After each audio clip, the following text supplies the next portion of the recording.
Have you ever felt stuck in your growth journey, wondering how to build resilience in the face of challenges? Or maybe you're looking to shift your mindset and unlock your full potential. Well, if you said yes, then you are in the right place. Welcome to the Stretch Zone. I'm Hannah. And I am Feds. And here we explore self-development, nurture resilience, and embrace the mindset shifts that help you grow beyond your limits. Welcome everybody to our very first episode of The Stretch Zone. And I am Feds, and I'm here today with lovely Hannah. Hi. It is amazing to finally meet in this way, Feds. We made it. We got here. Congratulations to us. Absolutely. How are you today, Anna? Yeah, I'm not bad, thank you. It is the day that we're recording this. It's the 31st of October, so it's spooky season. Luckily for me, it's earlier on in the day. I am in the US, but it's a lot of fun experiencing Halloween here. This is my second Halloween, so I've got all the sweets and the candies ready for later. How about you? It's good. It's gloomy, as you can imagine, being in the UK. It's gloomy, it's grey, I think it rained earlier on as well, so it's proper Halloween weather. So yeah, we are ready. We are ready. So yeah, today is our very first episode, and we're gonna start with the power of a positive mindset, which I don't know. I feel especially on today's date, it's quite appropriate. I think it's a spooky kind of positivity. Yeah. The origins of Halloween are quite bizarre. Mm-hmm. I think, yeah, sure. I think it's a good way to think about the winter as well. How can we keep a positive mindset now that we're getting towards a darker season? I mean, especially where I am. So sure. Yeah, it's definitely a good way to think about it. So we're going to start with a little bit of a definition and trying to define what is this positive mindset. And I am personally very passionate about mindset. I love talking about mindset. It's my thing. And positive mindset is really this idea that we focus, we have this attitude of optimism. We're focusing on resilience. We're focusing on hope. So it's a very, as the name suggests, it's a very positive way to see the world, to think about our life. So the main idea here is to really focus on our opportunities rather than the obstacles, which is something that needs to be trained. Inherently, we tend to focus on the negative aspects of what happens in our life. So this is definitely something that we need to work on. And especially when it comes to mindset, like the idea here is that we need to emphasize self-compassion and personal growth. Personal growth is always part of mindset in general, but especially in this case. And I really want to specify this because there is a difference between having a positive mindset and toxic positivity, which is something very different, and we don't want to get there. For sure. So some of the elements of having a positive mindset are, of course, resilience. So the idea that we are able to bounce back from setbacks, we are able to, even though something may have been extremely hard, maybe we have been going through a very tough period, we know that we can bounce back. We know that we can feel better, get better. There is this idea of optimism, this idea of feeling that we got this. We can get over it, whatever that it is. And there is this growth perspective. So in this kind of mindset, the challenges that we have in front of us are not seen as challenges anymore, but they are possibilities, they are opportunities. It is something that could make us grow. It's something that could give us some kind of positive result, let's say. Hannah, would you like to tell us a little bit about the science of this? Well, actually, if you don't mind, I'd like to just go back to just a couple of points that you said there. First Yes. of all, um, toxic positivity came out like Yeah. a big flashlight at me. And I'm thinking that could be a whole nother podcast episode, quite Yeah. frankly. Yeah. Definitely in my realm, as my background is yoga teaching, there's a lot of toxic toxic positivity in my line of work, and it's definitely something that gives me the ick factor, Yeah. and something that I hope that I don't get too sucked into myself, which I know I do from time to time when it comes to Instagram posts. And also, just wanted to ask you, actually, how do you see Mhm. yourself? Do you see yourself as genuinely a a sort of more optimistic, positive kind of personality, or would you say that you are someone that, on the whole, tends to be more of a negative type? I am definitely not a positive mindset person by nature, and Okay. this is probably why I Yep. am so obsessed with it. Is just that, not Yep. obsessed just with this kind of mindset, but mindset in general. Is that I am normally by nature a pretty negative person, Okay. and this is why. At the very beginning, I said this is something that needs to be trained. It's not something that comes natural to the most of us. So, yeah, Yeah. my first reaction tends to be negative. But I have to say, I'm becoming better. I'm Okay. improving. I'm getting better. And I think it's, well, throughout the episode, we're going to talk a little bit about this. Yeah. It's definitely something that comes with practice, and we're going to share some tips and tricks. Yeah, so I totally agree with you with the practice side of things, and that I can go into a bit more with regards to the science. So you were saying before about how we're wired to think a certain way, and that's totally correct. So on the science level, if you go back, thousands of years, um, we are always, as humans, checking out for threat. Okay, so we're always on this kind of, our nervous system is waiting to be attacked, and we're looking out over our shoulder to make sure that we're safe. So that negativity, you're absolutely right, is stemmed from thousands of years ago when we were out in the wilderness hunting, gathering, living that kind of life. So I do agree with you that for the most part, a lot of us will think about things negatively. Mhm. Remember when, for example, you might have been given an amazing compliment in your life? We'll brush over that really quickly, and then Mhm. we'll remember all of the negative stuff way more than we tend to remember the Mhm. positive stuff. And that's where that stems from, is that Mhm. kind of fight, fright type, freeze type Mhm. mentality that's in all of us. So, yeah, scientifically, our brain is unfortunately wired for threat. And you have mentioned that we can practice, and we can practice being negative as well as we can practice being positive. So Mhm. that part of the brain we're talking about is right up at the front. It's the prefrontal cortex, and it's the part of the brain that helps us make decisions. It's about problem solving. It's how we manage our emotions. And when we're feeling in a good mood, the brain releases chemicals, those lovely feel good hormones of dopamine and serotonin, and those feel good chemicals are what makes us feel happier and calmer. Mhm. So I think all of us want a bit more of that in our life, right? The happiness, Mhm. the karma Yeah. that comes with that happiness.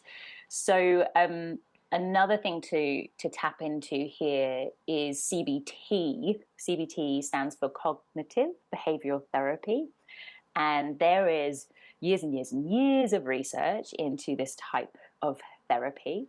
And it's a really powerful tool that can complement positive thinking. So there's so much research about our behavior, and Mhm. that we can learn patterns of behavior that over time can start to make us feel much more positive. Again, Mhm. it's over time, it's progression.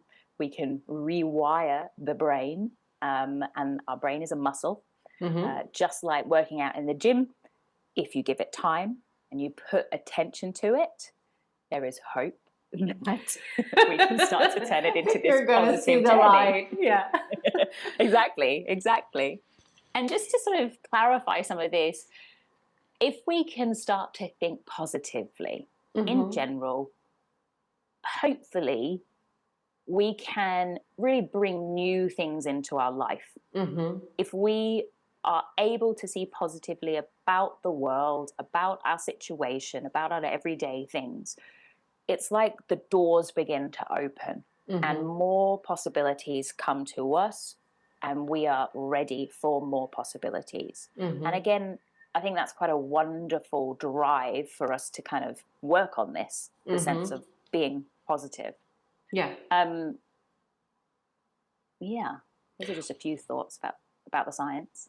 One thing that I was thinking about while you were speaking is that, and I mean, rightly, you said that we practice negative mindset. So in the same way we practice negative mindset, we can practice positive, having a positive mindset. But the thing is, when it comes to the negative mindset, it's most times it's not a choice. It just happens naturally. And so we don't have this feeling that we are consciously choosing how we feel. It just happens to be negative. And so when we know that we can make a choice, you can choose if you want to think about something positively or negatively. That's when you start feeling more empowered, because you know that there is another option. It doesn't have to be only negative. And it doesn't necessarily mean that we are completely neglecting that something may be dangerous, or effectively maybe the situation is not great. But you have the control over how you feel about something. And that's important to remember. Yeah. But you know what? It is easier said than done, and we know that. Yeah, it is. It is. And I totally agree with you. And it's something that comes with practice. It's something that comes with time. And it's something that really comes with awareness. The more you know, I know that I am naturally negative. And because I know that I am naturally negative, I know that I need to work a little bit harder to see things positively. But that also means that I can catch myself when there is a negative situation and I start seeing everything, gray. I'm like, no, hold on a second. What is happening in my mind is not a reality. So I do have a choice here. Yeah. So, well, it would be great to listen to your story. What would you like to share with us about your way to see a positive mindset? Well, you said that you feel like you're sort of more on the, I'll just put it, glass half empty, sort of more on the worry realm, negative, when you're experiencing new things potentially. On the whole, most of my life, certainly as a kid, teenager, early 20s, maybe even up to 30s, I would describe myself as somewhat more of a positive personality. I am someone that probably always saw, the glass is half full type person. Really silly example. Years and years ago, do you remember the first Gladiator film? Oh, yeah. That was filmed near my house in England. Some of it, not the whole of it, little parts of it. So it was like really huge, this film in our town. And we could have been like an extra in it, although I was about 12 possibly. Maybe I was a bit older. I can't remember the age exactly.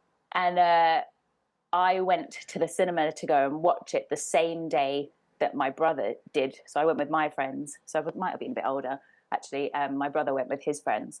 And I got the last seat, or the last row. And I was really happy. I went home and said, I got to see it. It was in the front row. That's okay. I got to see it. And my brother was like, I'm not sitting in the front row. So we didn't see it. And my mum always likes to say that kind of sums you up, Hannah, that you were just really happy you got in. Exactly. And that kind of was me for a long time. But I have to say, unfortunately, life has hit a few curveballs along the way, and has definitely made me feel slightly less glass half full at times. And the toughest time, like it was for most, really was through the pandemic. So that completely rocked our world. My husband and I were living in Oz at the time. We were really working towards our future. We'd worked hard to get to that point. There were a few things that we sort of planned. Potentially, we were somewhat hoping to move to Europe, but we're also quite happy to stay in Australia at that time. And then, the pandemic happened. Obviously, that brought an awful lot of stress and worry, just generally, because what the hell's happening? And we both lost our jobs instantly. He is the main breadwinner of our family, so it was extremely, extremely worrying at that time. And his industry is not an easy industry to just find another job, regardless of a pandemic. But then adding the pandemic in meant it was a really, really tough, I'm going to say we've had a really tough, probably 4.5 years. When did the pandemic start? March 2020. He literally lost his job March 2020. And we were really lost for a while. We had to move. I mean, I can't even tell you how many times we've moved in that time. We did 2 international moves in that time, and then little moves in between. And the stress of that has definitely caused an awful lot of emotional, mental heartache. And, this time last year, I found myself in the US, which is where I am now. And the US has never been on our radar as a place that we wanted to move to. We just also thought it wasn't a possibility, quite frankly. And we're very lucky that he got a job here. And it took a lot of energy and effort. But, we're still here on visas. That's very nerve-wracking. And this time last year, I would say, was the lowest time of my life. And I did not see that coming. And I think because I've been somewhat of a more positive thinker in general, it really hit me like a sack of bricks.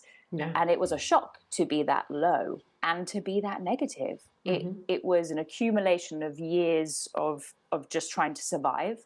And I would say that, I was probably even suffering with mild depression last year. And it's taken an awful lot of effort to pull myself out of that headspace. It was a humbling experience, I have to say, looking back, and I can say that now because I do feel like I'm climbing back up that hill again. But at the time, it certainly didn't feel humbling. It felt out of control. Like, where did that person that I used to know, where has she gone? All those kinds of worries. And as I said, it was kind of a shock to my system that I could be that low and negative. And at this point, we should just honor that life has major ups and downs, and we may think we're invincible. I never thought I was, but we might think we're invincible. In that moment, I was shocked. But let's just take a moment to say, you know what? Everybody goes through tough times and a negative spiral, or you might be born a certain way, or life has really dealt you difficult things continuously. So yes, you're going to be much more of a negative thinker in general. And I think, how did I get out of it would probably be the next thing to think about here. I wouldn't say I'm totally out of it. It's still something that I continuously now have to work on. And I think there's nothing groundbreaking. It is a learnt behavior, right? It's a learnt behavior when we get into that state of mind. Therefore, it's a learnt behavior getting out. And I think that really is the one thing that really resonates with what we've already spoken about here. First, recognizing, I'm not feeling good, or I am really on the negative mindset here, is, I guess, the first step. And then it's trying to figure out what does bring me joy, and then bringing a little more of that in, getting a little more of a supportive network around me. I've always known that that helps me, but that was probably the hardest thing when I moved here, because I wasn't in the headspace to make friends. But slowly but surely, you know, I started to open up to a few people, and I've let a very few set of people kind of into my realm that has definitely been therapeutic to me when I spend time with people. And then it's just the really mundane stuff. So it's like, you know, it was very unfamiliar territory. It was a much bigger culture shock moving here than I ever anticipated. I can I visited imagine. America loads of times. Well, you've done it too. We'll be talking about that in more podcasts to come. You've also done the American, the American job trip. Yeah, I can imagine.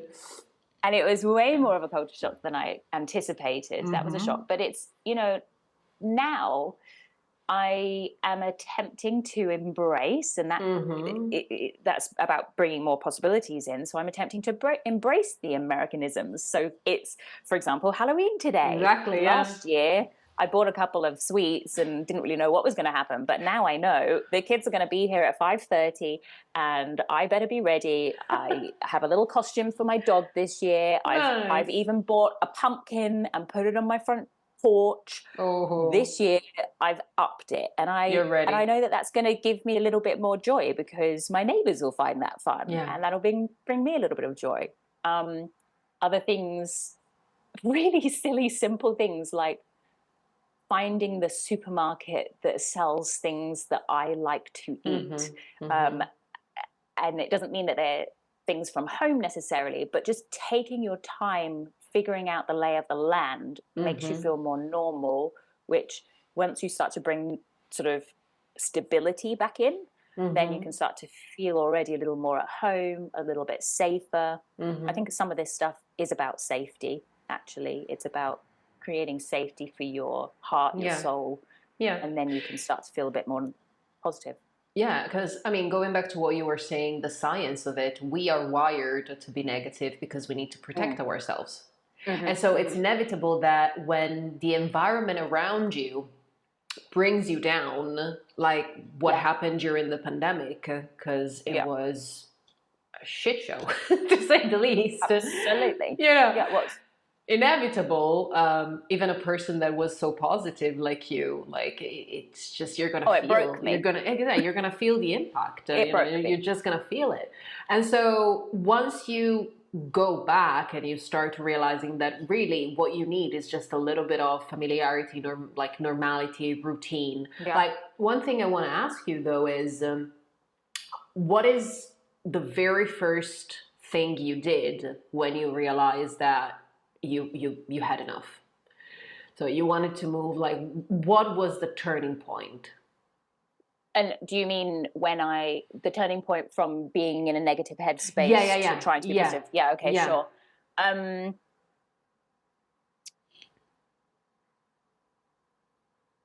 For me, it's been two things. It has been people around me, so connection. I'm driven by connection, and I, in that negative headspace, didn't want to connect, even though I knew it would make me feel better. It was a very, very difficult thing for me to really, truly open up and it's about being vulnerable, right? And I just thought, well, gosh, how can I suddenly start making friends when I feel like this? This isn't the real me. They're not going to get to know the real Hannah. It was almost like that. And I am lucky that I have my beautiful dog, Phoenix, with us here. And she's pretty much how I've made all my friends. And I don't have a lot, but, you know, there's one wonderful, wonderful woman that I know here. And it was because of Phoenix, my dog. So we bumped into each other one day walking, and in the US, you're not allowed your dog off leash. And we both had ours off. And we were like, hey, kindred spirit, love ya. And that's how we started talking. And I found out that she was American, but she'd lived overseas for 20 years, so she was not totally American.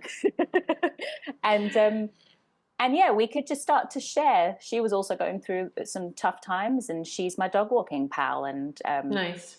and that is really what kind of started to help initially, and then made me feel a bit more normal again. I could start to share my story. But I became less isolated. And obviously I've got my husband here, but especially when we first moved here, I've never felt isolation like I did then. And I need people. Yeah, that was probably the biggest thing. People. So what tips would you give? And we can talk about this a little bit. Like, what tips can we give to people who maybe are going through a similar stage, or maybe they are just simply trying to build a more positive mindset to face the world every day? Yeah, so it might not be that you've gone through one particular thing that has suddenly spiraled you into a negative headspace. It could be more that, like what you've said, it's actually just a general state of mind for you on the whole. And I guess the first step is recognizing it, right? It's having an interest about wanting things to feel different inside of you.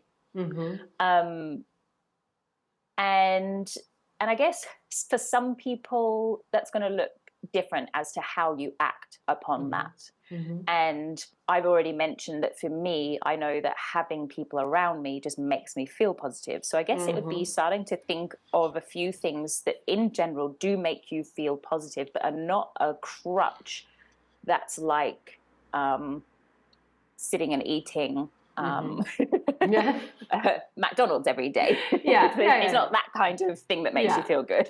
You've got to be a bit selective about those things. But just noticing, first of all, your headspace in certain scenarios and maybe taking note of that would be the first step. What do you think else could people do from there in general? I think that what really helps me, well, self-awareness is fundamental.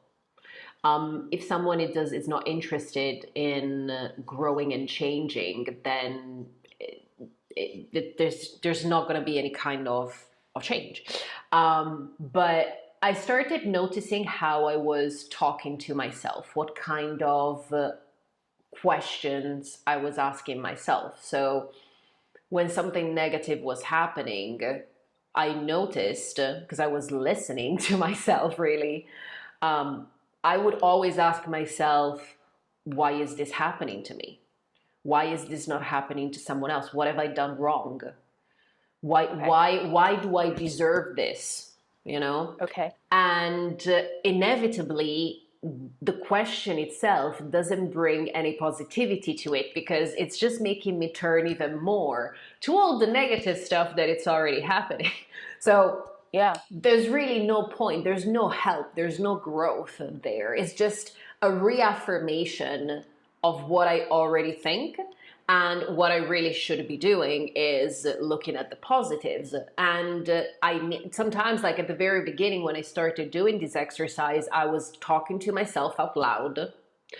And in the same way, I would find myself saying, oh, but why is this happening to me? Because sometimes we just do it. I don't think I'm the only one. I talk to myself sometimes.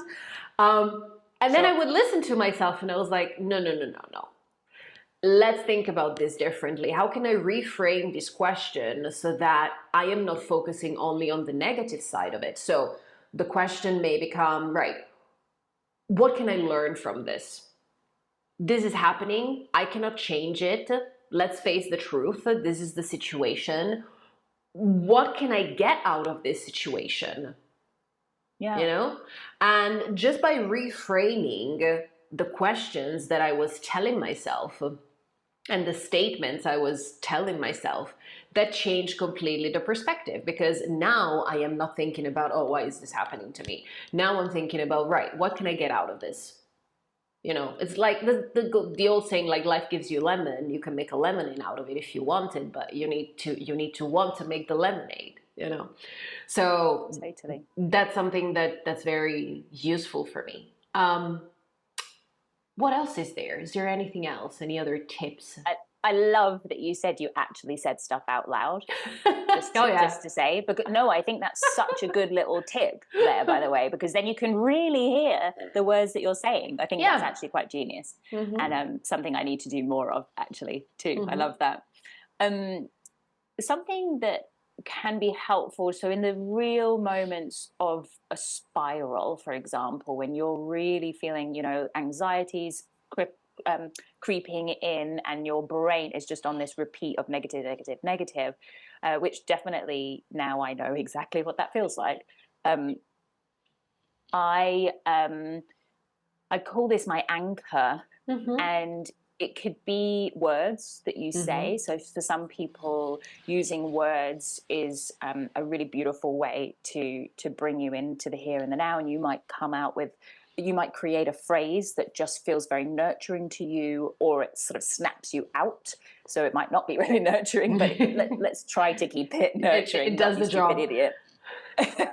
not you stupid idiot, but you can do it in your own language in a positive way. You're just trying to sort of bring yourself into a space of calm, at least, because again, I think this is all about safety. The negative spiral it goes back to not feeling safe. That's what it's about.